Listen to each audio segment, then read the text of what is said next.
In this chapter, we'll cover the definitions of late adulthood as well as the demographics, and then move into physical development. Specifically, we'll talk about the increase in the number of individuals who are late adults, gender and ethnic differences in the number of individuals identified as late adults, some of the major vocabulary like lifespan and life expectancy, the impact of COVID on life expectancy, and how life expectancy differed based on ethnicity and gender. And then we'll continue with 4 age categories and the factors that contribute to reaching 100. So first off, late adulthood generally describes people who are 65 years or older. It is the fastest growing age group, as the first of the baby boomers, those born between 1946 to 1964, turned 65 in 2011. By 2050, almost 1 in 4 Americans will be over 65. This is thought to have big impacts on our country in areas like work, healthcare, housing, social security, caregiving, and adaptive technologies. Not only is the US graying, so many other countries are doing so as well, and at a faster rate. So the graying of the world referring to having a larger ratio of late adults compared to younger individuals. Germany, Italy, and Japan all have more than 20% of their population in late adulthood. Declines in fertility and improvements in longevity are contributing to having more older adults. In most developed countries, fertility fell below the 2 live births per woman replacement rate by the 1970s, from almost 3 children per woman in the 1950s. In many less developed countries, it has also decreased from an average of 6 children per female in 1950 to 2 to 3 per female in 2005. In 2000, there were about 10 people 85 and older for every 100 people between 50 and 64. So these midlife adults are the most likely to be providing care for those older individuals, particularly their aging parents.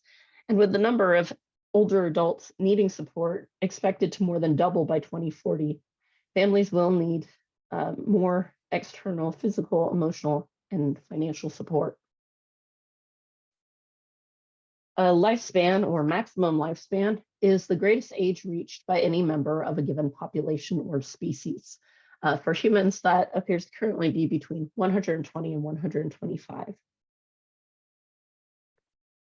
Life expectancy is the average number of years that members of a population can expect to live. The pre-COVID global life expectancy for people born in 2019 was 72 years of age, with that being 74.2 for women and 69.8 for men. Women live longer than men around the world, and we'll get into that a little later, some of the reasons for that. Where you live has a big impact on life expectancy. The World Health Organization African region has an overall expectancy of 61.2 years, while the European region is 77.5. Life expectancy in low-income countries is 18 years lower than in high-income countries. Additionally, most deaths in high-income countries are people who are older, while in low-income countries, about 1 in 3 deaths are children under the age of 5. Global life expectancy increased by 5.5 years between 2000 and 2016. The COVID-19 pandemic appears to be either slowing or reversing this global life expectancy trend. In 2020, life expectancy dropped in all but 3 of 37 high and upper middle income countries. A study by Wolf et al. In 2022 directly compared the differences in life expectancy changes between the United States and 21 comparable countries. Between 2019 and 2020, US life expectancy dropped 1.8 years, while the average decrease in life expectancy of the peer countries was only 0.58 years. The closest decrease was Spain, with a decrease of 1.43 years. Denmark, Finland, and Norway did not have significant change in their life expectancies, and New Zealand, South Korea, and Taiwan actually experienced an increase in life expectancy. So this is very concerning because average life expectancy in the peer countries is 81.5 years, and that is 4.5 years higher than it is in the United States. And that gap is growing. Healthy life expectancy is also important to look at rather than just total life expectancy. Healthy life expectancy refers to how many years of full health an individual can expect to have. So this measure takes into account current age-specific mortality, morbidity, and disability risks. The World Health Organization African region has the lowest healthy life expectancy at 53.8 years, while the Western Pacific region has the highest at 68.9 years.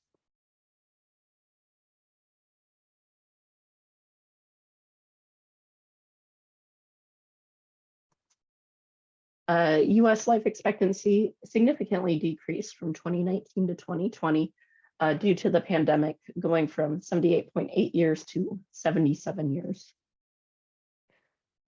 This difference was more pronounced for males, going from 76.3 years to 74.2 years, than for females, who went from 81.4 to 79.9 years. And it widened the gender gap from 5.1 years to 5.7 years. Life expectancy declines also varied largely by race and ethnicity, with the Hispanic population having the greatest drop of 3.7 years. The decrease for the non-Hispanic Black population was 7.22, and it was 1.38 years for non-Hispanic whites. The graph on the slide shows the changes in life expectancy based on the intersectionality of ethnicity and gender. While the 2021 data have not been verified at the time of the text publishing, it appears that racial and ethnic disparities continued into 2021, although they shrunk a little. The reductions in life expectancy was estimated at 1.3 to 1.9 times that for whites.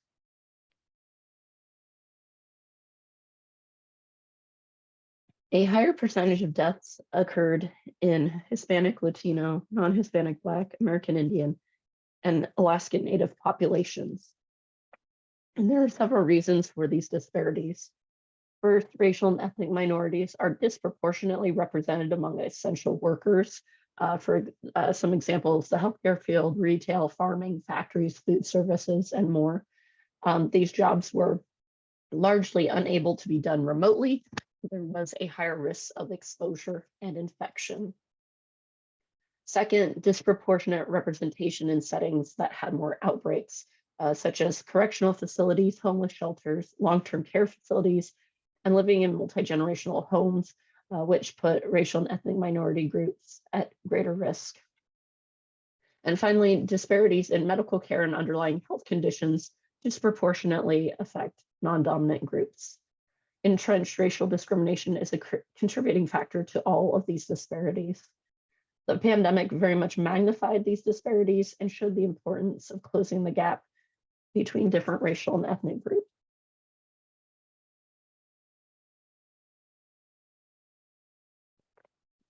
In terms of why there are gender differences in life expectancy, we have both biological explanations as well as lifestyle factors.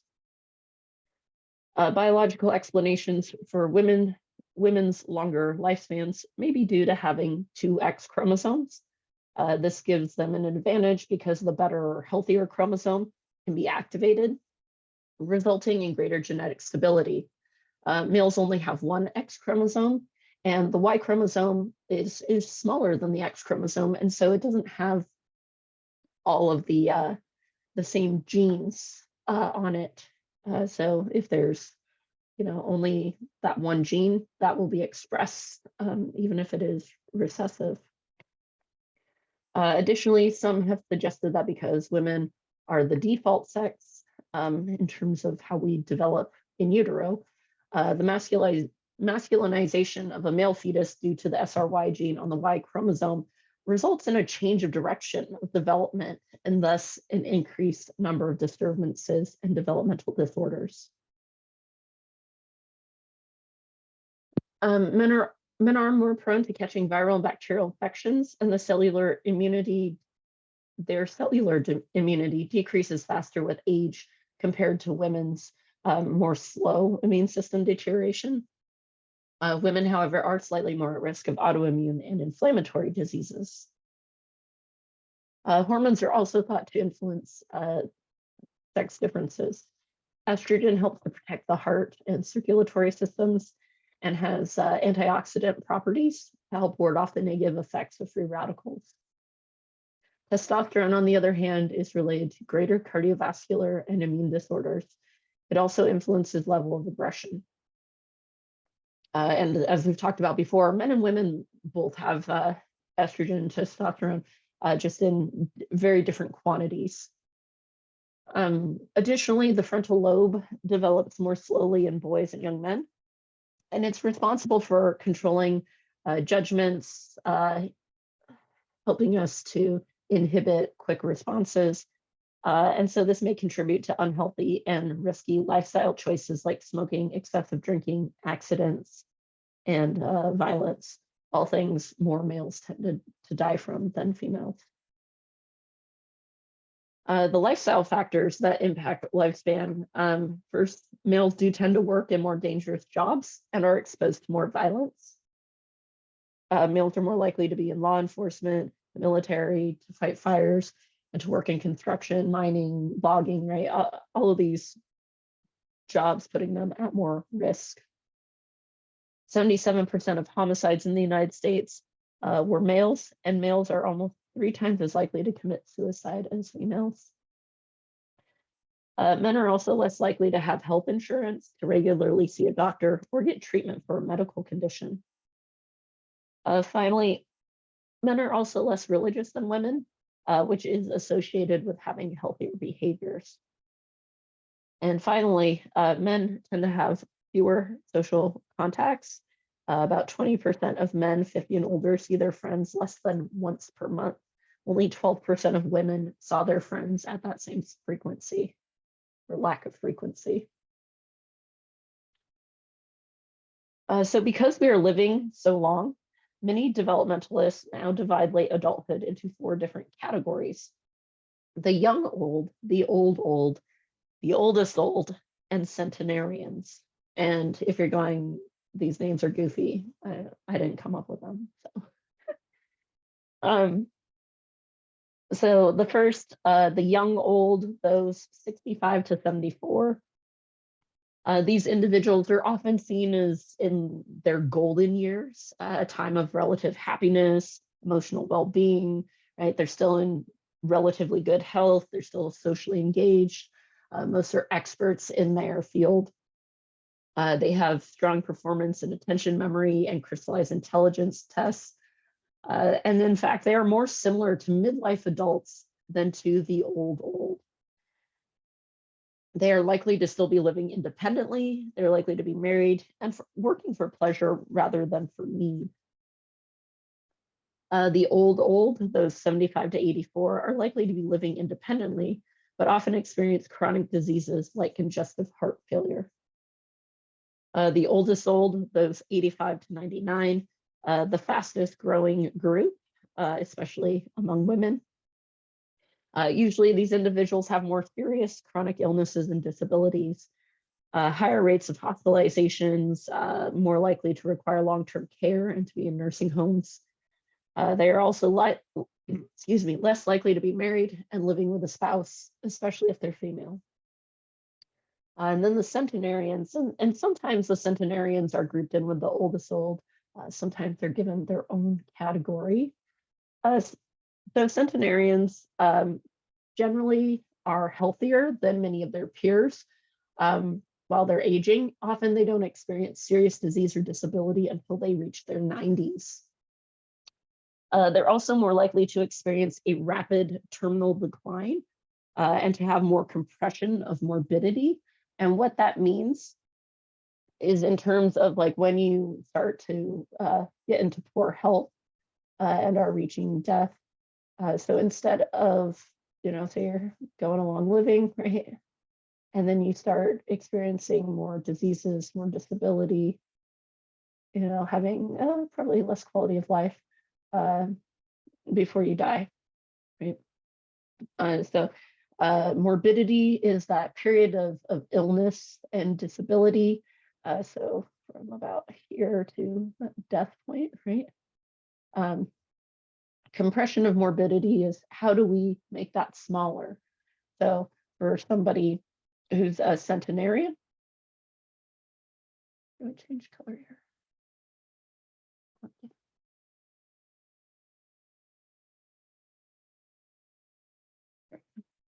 here. For someone who's a centenarian, they're going along living their life, and then when they start to get ill and have disabilities, it's a much shorter period of time between then and death. That terminal decline, very steep and rapid, and shorter amount of time where they're experiencing those severe illnesses and disabilities.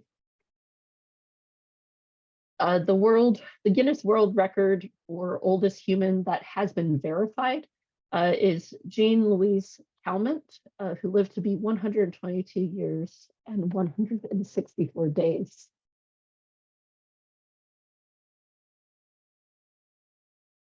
Next, we'll talk about physical development in late adulthood. So some of the theories of aging, the changes of physical appearance in our senses, chronic health conditions, impact of COVID, the importance of nutrition, exercise, the functional changes, the physical changes in the brain, Parkinson's, sleep, and sexuality. So first off, the theories of aging. Researchers still do not fully understand what factors influence aging, which seems kind of weird, but it's true, right? We don't know exactly why we age. So we have two general categories of human aging, the program theories and the damage or error theories.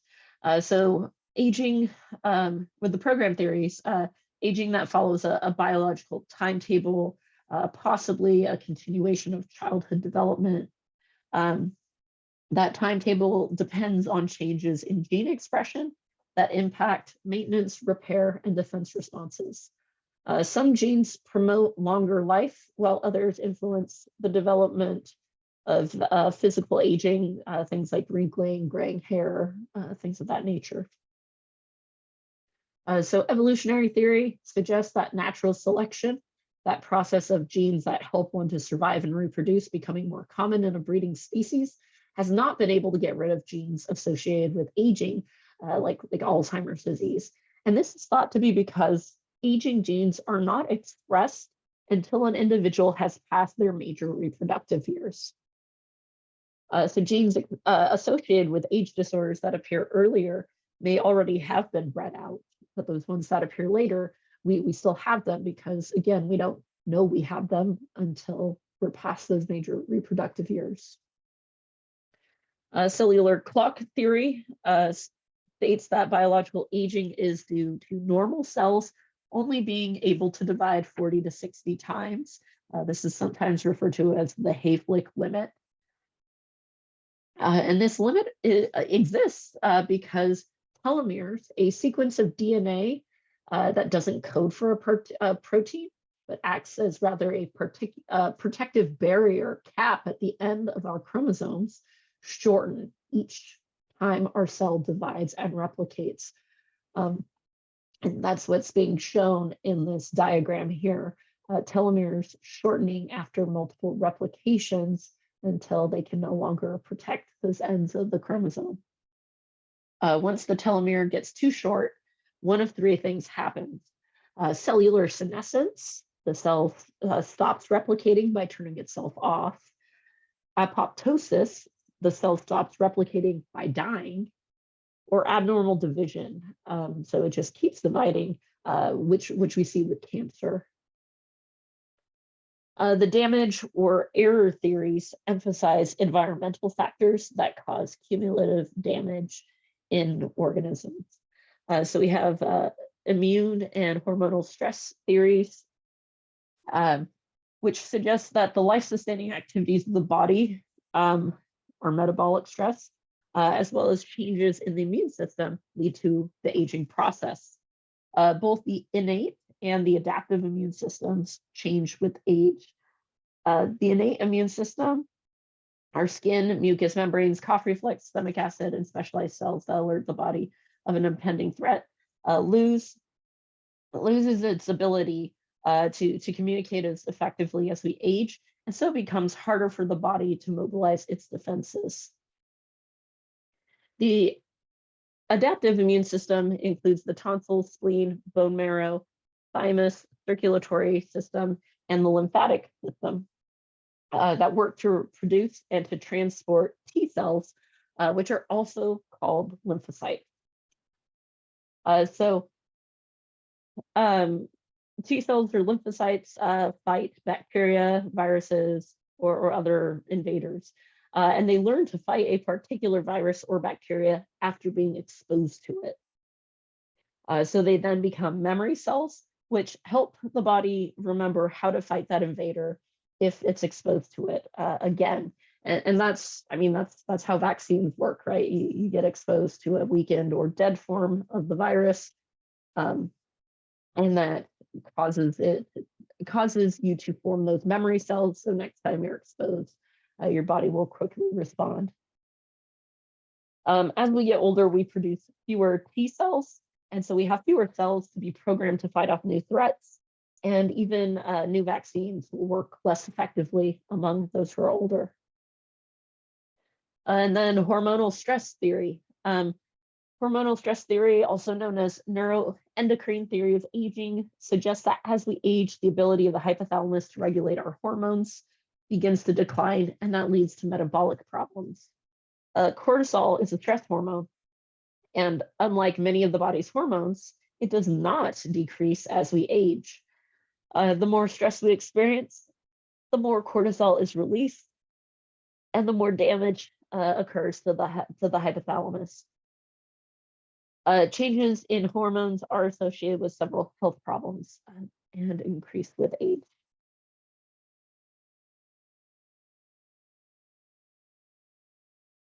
So physical changes.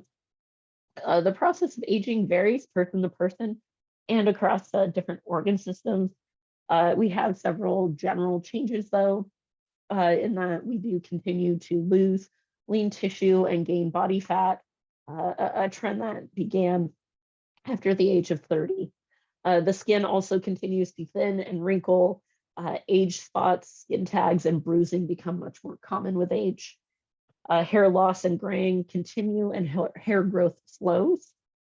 Facial hair, on the other hand, may get coarser, particularly for women around the chin and above the upper lip, and among men, the eyebrows, ear, and nose hairs.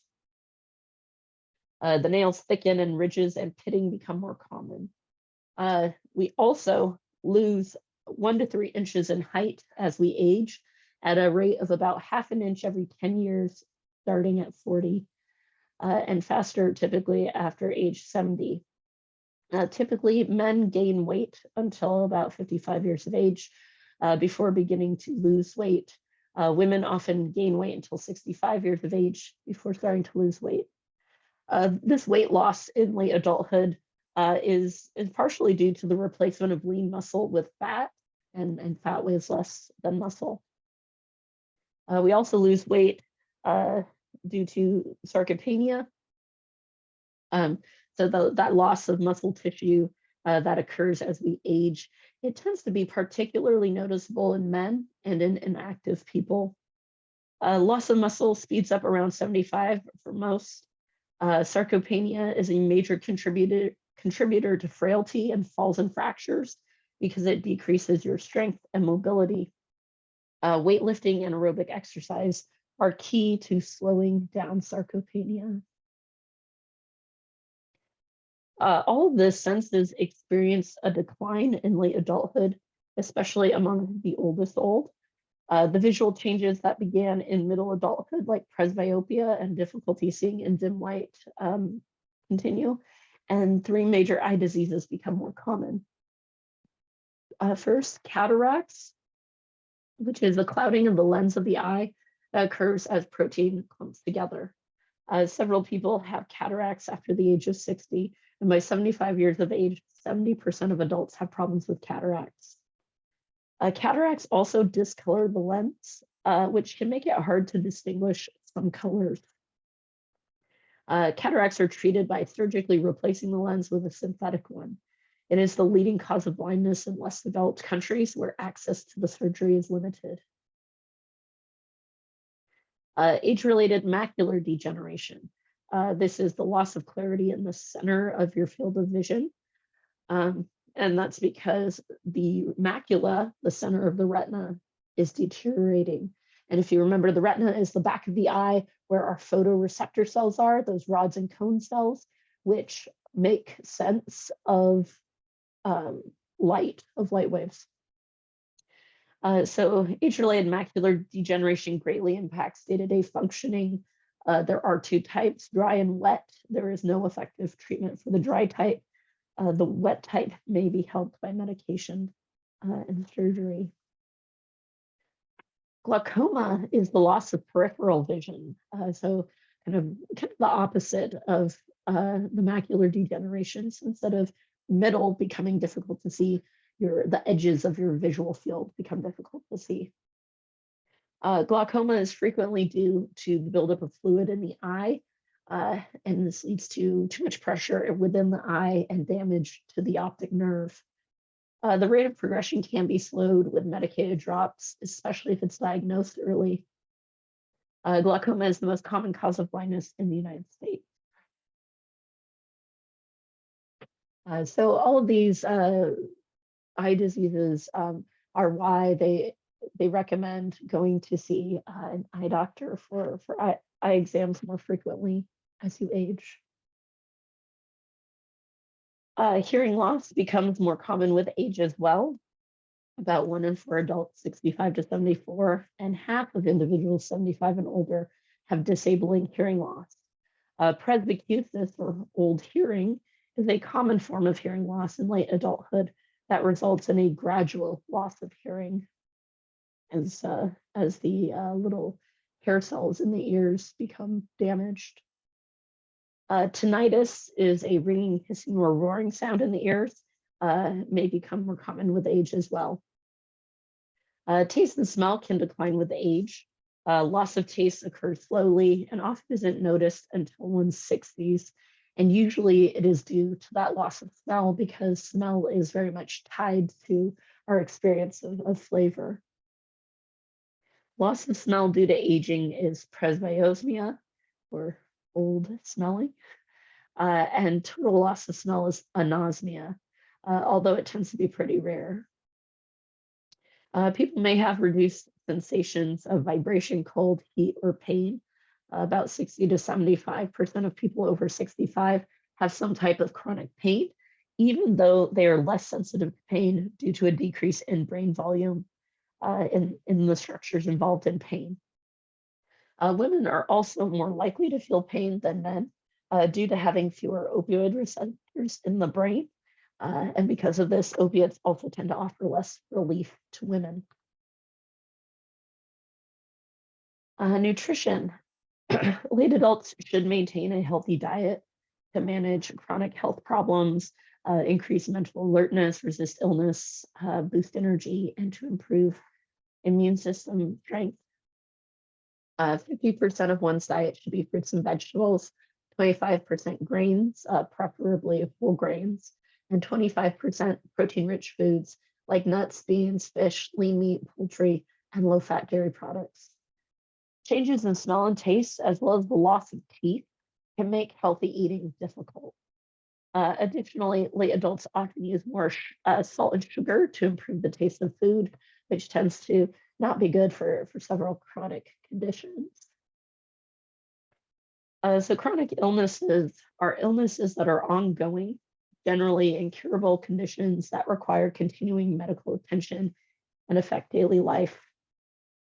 Chronic illnesses become more common with age. Fewer than 50% of 50 to 64-year-olds have a chronic condition, while 90% of adults 75 and older do. Cancer and heart disease are the major causes of death in middle and late adulthood, and they do become more common with age. The comorbidities many older adults have make treating these diseases, particularly cancer, very difficult. And I already talked about them in the middle adulthood chapter, so I'm going to focus on some of our other chronic conditions here. Arthritis and other rheumatic conditions are the most common cause of disability in the United States. About 62% of people with arthritis are 65 or older. Osteoarthritis is the most common type. Remember, we talked about rheumatoid arthritis previously. Rheumatoid arthritis is an autoimmune disease where the immune system attacks the joints. With osteoarthritis, on the other hand, this is not due to your immune system attacking your joints, but rather due to the slick cushion of cartilage that's in the joint wearing away after repeated use to the point that the bones start to rub together, causing pain, swelling, and stiffness. This leads to mobility issues like difficulty grasping objects, walking, and going upstairs. The limitations and pain associated with arthritis also increase risk of depression. Risk factors include age, genetics, obesity, previous injury, and other medical conditions. Osteoporosis is a disease that causes the bones to lose mass and weaken, and that's another reason for why we see some of that late adulthood weight loss. So this loss of bone mass increases risk of fractures.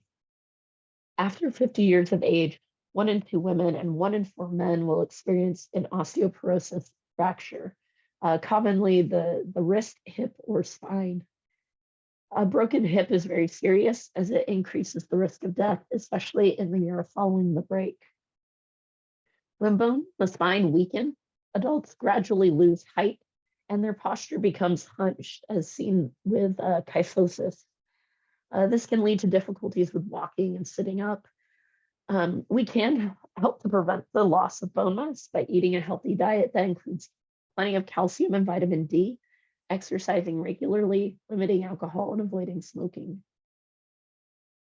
COPD, or chronic obstructive pulmonary disease, is a progressive lung disease in which the airways become damaged, leading to difficulty breathing. It includes emphysema and chronic bronchitis, and is one of the leading causes of death. Smoking is the leading cause of COPD, although long-term exposure to irritants like dust, chemical fumes, things like that can also cause it. Previously, it was considered a man's disease, largely due to higher rates of smoking among men. Now, however, 58% of people with COPD are women. Research suggests that women may be more susceptible to the effects of smoking due to having smaller lungs on average and to estrogen increasing its negative effects. Shingles. Shingles is a disease, not necessarily chronic, but we'll talk about that in a sec. It's a disease that affects your nerves, causing a painful rash and blisters that may burn, tingle, or itch. And this rash typically occurs on one side of the body or the face. Shingles is caused by the chickenpox virus, varicella zoster virus. So after you have chickenpox, the virus remains inactive in your nerve cells. It doesn't completely go away. For many, it stays that way, inactive.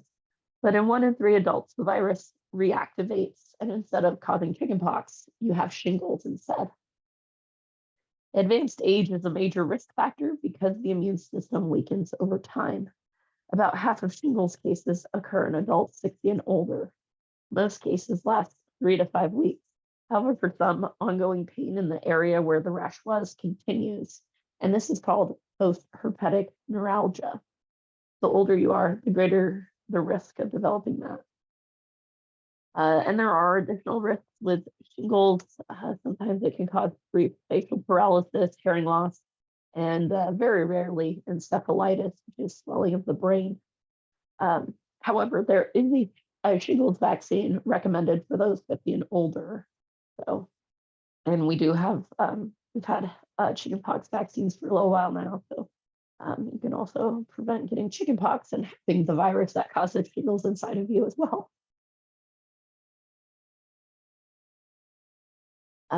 So talking about COVID and its disproportionate impact on late adults. Originally, the most common symptoms of COVID were fever, cough, and fatigue. In older adults, it's very common to experience sore throat, mental confusion, and emotional disruption, delirium. Experience a drop in oxygen to their tissues, hypoxia, rapid heartbeat, also known as tachycardia, and rapid breathing. Due to the decline in body temperature with age, fever temperature also tends to be lower in late adults. Fever is around 99 to 100 degrees Fahrenheit. Older adults are more likely to be impacted by all coronaviruses, and that's partly due to older adults being more likely to have heart disease, hypertension, respiratory diseases, diabetes, and obesity, which are all strongly correlated with more severe COVID infections and fatalities. Other reasons include the aging immune system, as well as health beliefs. So the immune system has 4 major functions: recognizing a problem, alerting the body, destroying the pathogen, and clearing it from the body. And each of these functions becomes more difficult with age. And this problem is called immunosenescence. So with our first line of defense, that innate immune system, when it experiences a decline in sentinel cells, those are the cells that alert the body to an invader. This gives the virus more time to spread before, in a sense, our defense is mounted. The adaptive immune system, the next line of defense, it's there to destroy and clear pathogens. And a big producer of those T cells or those lymphocytes is the thymus. But by the age of 65, it is only 40% of its original size. Additionally, as more cells in the body become infected, increased levels of inflammatory cytokines occur, and that can lead to the cytokine storm, the widespread damage and multi-organ failure seen in the more severe and fatal cases of COVID. Finally, beliefs about health. So even though late adults, most of them have at least one chronic illness, most rate their overall health very positively. And this is thought to be due because they are comparing themselves to people in worse shape than them, and they're focusing more on emotional well-being than physical functioning. So this perspective may kind of contrast to younger people, and so they're likely to go with the flow. So they tend to see, things as being fine, their health as being good, even though they are at much greater risk. Between 20 and 90 years of age, we lose 5 to 10% of the weight of our brains due to our neurons shrinking, having fewer synapses, and having shorter axons. New neurons continue to form into late adulthood, and the brain has a lot of plasticity to compensate for age-related changes.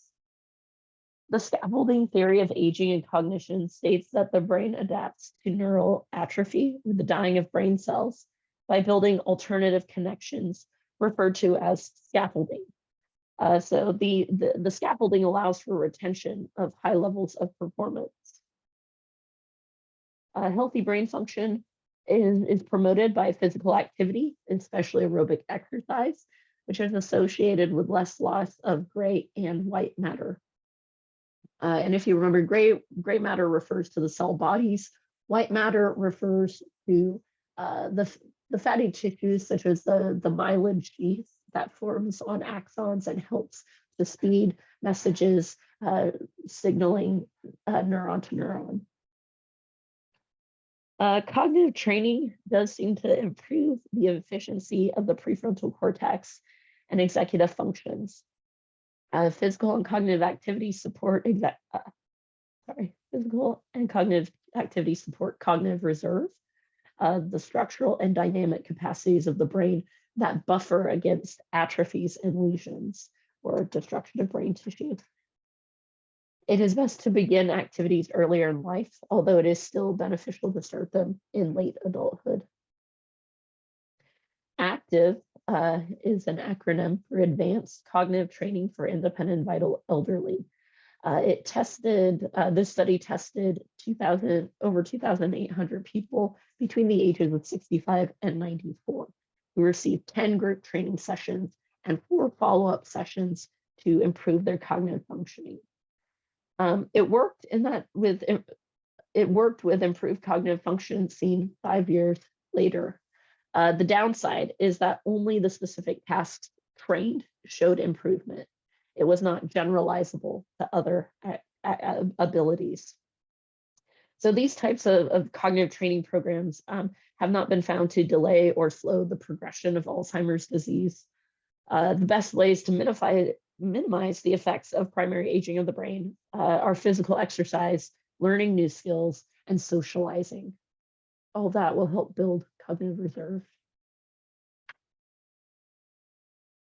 Parkinson's disease. Parkinson's disease is characterized by motor tremors, loss of balance, poor coordination, rigidity, and difficulty moving. About 1% of people over 60 get Parkinson's. Both genetic and environmental factors play a role in the development of this disease. 28 chromosomal areas have been implicated in Parkinson's, and things like brain injury increase risk as well. Being knocked unconscious once increases risk of Parkinson's by 32%, and being knocked out several times increases risk by 174%. Parkinson's symptoms occur because the substantia nigra in the midbrain deteriorates and reduces dopamine levels in the brain. Treatment includes L-DOPA or levodopa, generic, to increase dopamine, and deep brain stimulation, which can improve motor functioning.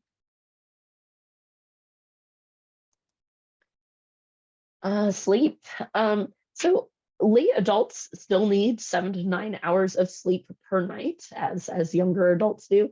However, they tend to get up earlier and go to sleep earlier. And this is due to a change in our circadian rhythms. And this is called advanced sleep phase syndrome. I don't know if you remember back when we talked about adolescence, how teens are more likely to go to bed late and to wake up late, kind of, the opposite of that. So going to bed early, waking up early. Sleep problems are common in older adults. Insomnia, the most common problem in people 60 and older. Insomnia, having trouble falling asleep or staying asleep. So this can be due to, having chronic pain, certain medical or psychiatric conditions. It can be due to certain types of medication, anxiety, things like that. Many things can cause insomnia. You should also be careful because sleep medications typically only work for a short time. And so it definitely should be discussed with a medical professional. Another common sleeping problem is sleep apnea. Sleep apnea is where you have these short pauses in your breathing while you sleep. And this can cause many awakenings that you don't necessarily remember, and it by reducing the oxygen in your bloodstream. And so people, again, often don't realize that they might have these periods of not breathing during their sleep. and they'll think they're getting plenty of sleep, but they just feel exhausted. And it turns out it's because they have sleep apnea.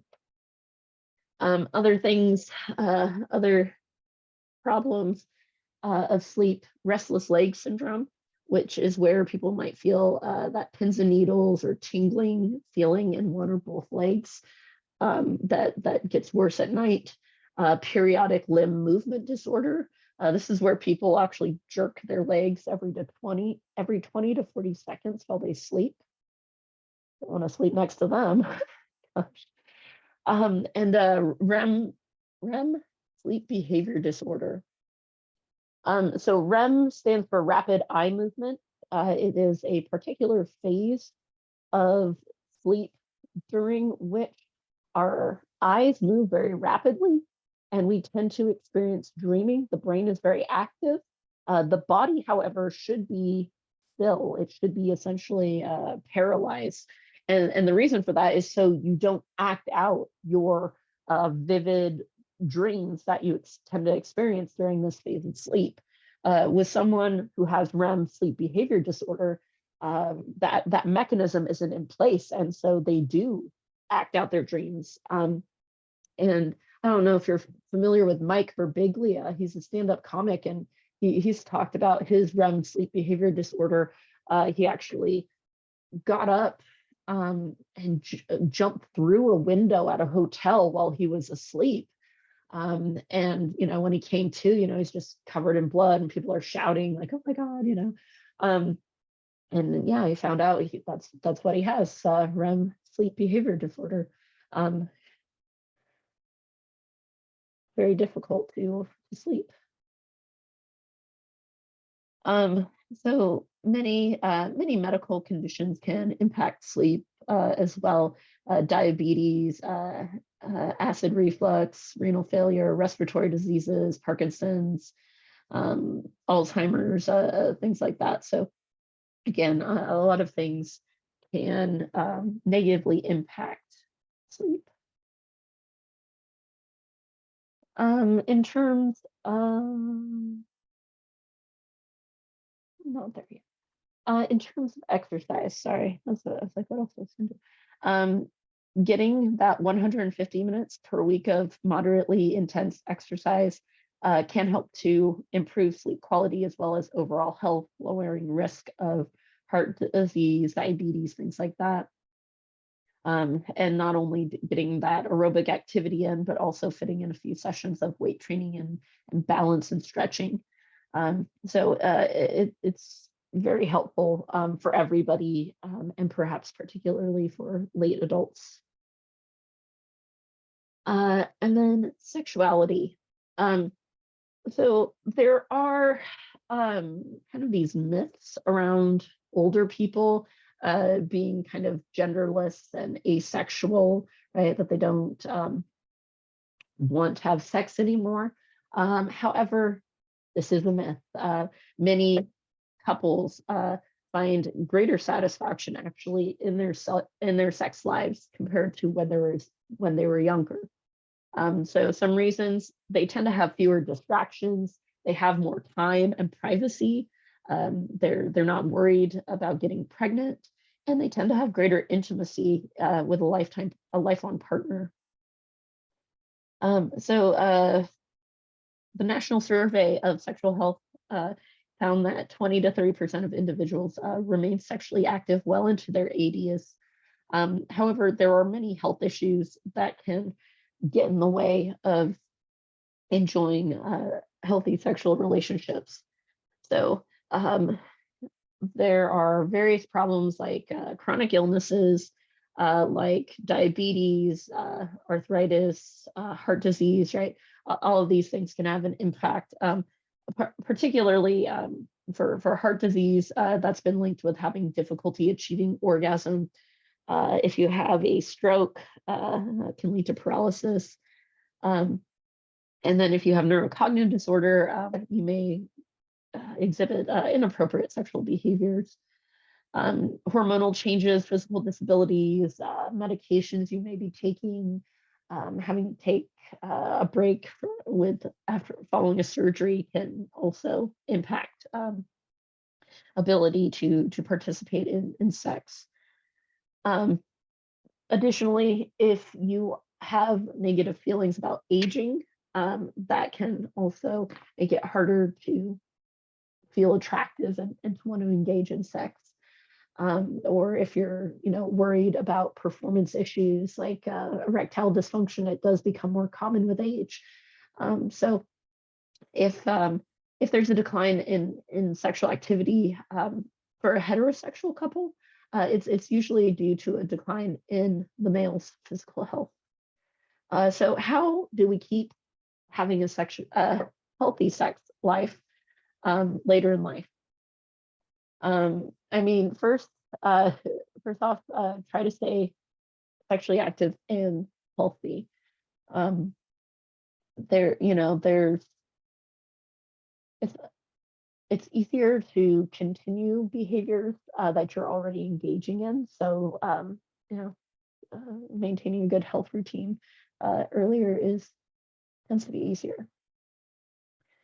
Um, so, in conclusion, with these areas of physical development, the big keys to improving quality of life, things we've talked about repeatedly, exercise, eat right, reduce stress, stop smoking, limit alcohol, things like that. All of that will help promote better life expectancy. Keep yourself healthy as best you can. And that wraps up physical development. Thank you.